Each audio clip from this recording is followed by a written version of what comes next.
Samajwadi party को मजबूत करने के लिए जो कुछ हो सकता था, अपने संसाधन जुटाना, अपने साथियों के साथ मेहनत करना, लगातार समाजवादी पार्टी को आगे बढ़ाने का काम कर रहा था। आज हमारे बीच में नहीं है, बहुत दुखद है। मैं उनके परिवार के सदस्यों से मिला हूं, उनके साथियों से मिला हूं। हर साथी बहुत ही दुखी है। मैं उनके परिवार से मिलने आया था, उनका दुख बांटने आया था।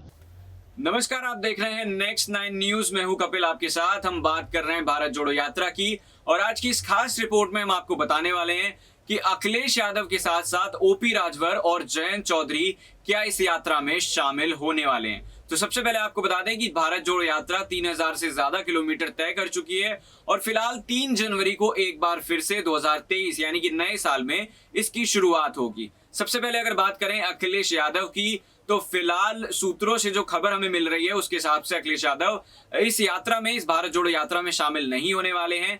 जहां तक जयंत चौधरी की बात है तो उन्होंने अन्य कार्यक्रमों का हवाला देते हुए मना कर दिया है, यानी कि वो भी कहीं ना कहीं राहुल गांधी से दूर नजर आ रहे हैं। उन्होंने थोड़ी सी दूरी बना ली है और ये किस वजह से है फिलहाल ये साफ नहीं हो पाया है। आपको बता दें कि राहुल गांधी की भारत जोड़ो यात्रा में अखिलेश यादव के साथ साथ जयंत चौधरी दोनों ही शामिल नहीं होने वाले हैं। आपको ओपी राजभर के बारे में बता दें कि लगातार ये कयास जताए जा रहे थे, इस बात की संभावनाएं जताई जा रही थी कि कहीं ना कहीं राहुल गांधी की तरफ से ओपी राजभर को भी न्योता भेजा गया है।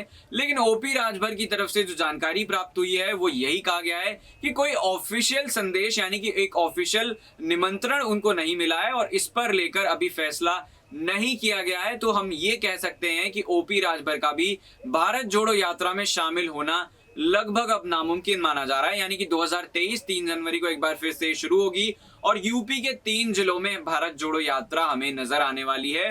तो बड़ी खबर इस वक्त की आपको बता दें कि भारत जोड़ो यात्रा में अखिलेश यादव के साथ साथ जयंत चौधरी और ओपी राजभर नजर नहीं आएंगे। कहीं ना कहीं ये राहुल गांधी को एक बड़ा झटका लगता हुआ नजर आ रहा है, क्योंकि नगर निकाय चुनाव का अनाउंसमेंट जल्दी होने वाला है, यानी कि तारीखों पर जल्दी कोई ऐलान हो जाएगा। और आपको बता दें कि इलाहाबाद हाईकोर्ट की लखनऊ बेंच मंगलवार के दिन ये फैसला सुना चुकी है कि ओबीसी आरक्षण नहीं दिया जाएगा, यानी कि सामान्य वर्गों को लेकर ये जो चुनाव है लड़ा जाएगा। और कहीं ना कहीं राजनीतिक रूप से जो सरकार यानी कि राज्य सरकार भाजपा की फायदा उठाने की कोशिश कर रही थी, फिलहाल ऐसा कुछ भी होता हुआ दिखाई नहीं दे रहा है। तो आपका इस पर क्या कहना है, कमेंट करके जरूर बताएं। क्या जयंत चौधरी और अखिलेश यादव को इस भारत जोड़ो यात्रा में शामिल होना चाहिए था? कमेंट करके जरूर बताएं। बाकी खबरों से रूबरू रहने के लिए। पिछड़ों का हक छीना जा रहा है और ये केवल पिछड़ों का हक नहीं छीना जा रहा है। भारतीय जनता पार्टी सत्ता में रही तो जो बाबा साहब भीमराव अम्बेडकर जी ने अधिकार दिए हैं उन अधिकारों को धीरे धीरे छीन लिया जाएगा।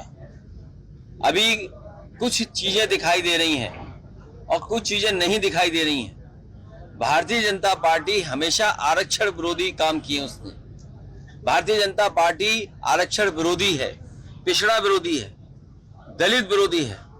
इन्हें संविधान की किसी भी व्यवस्था से कोई मतलब नहीं है। जो बाबा साहब भीमराव अम्बेडकर जी ने अधिकार दिए थे उन अधिकारों को धीरे धीरे भारतीय जनता पार्टी छीनना चाहती है और जितने भी उनमें पिछड़े नेता हैं वो सब मुंह बंद करके बैठे हुए हैं।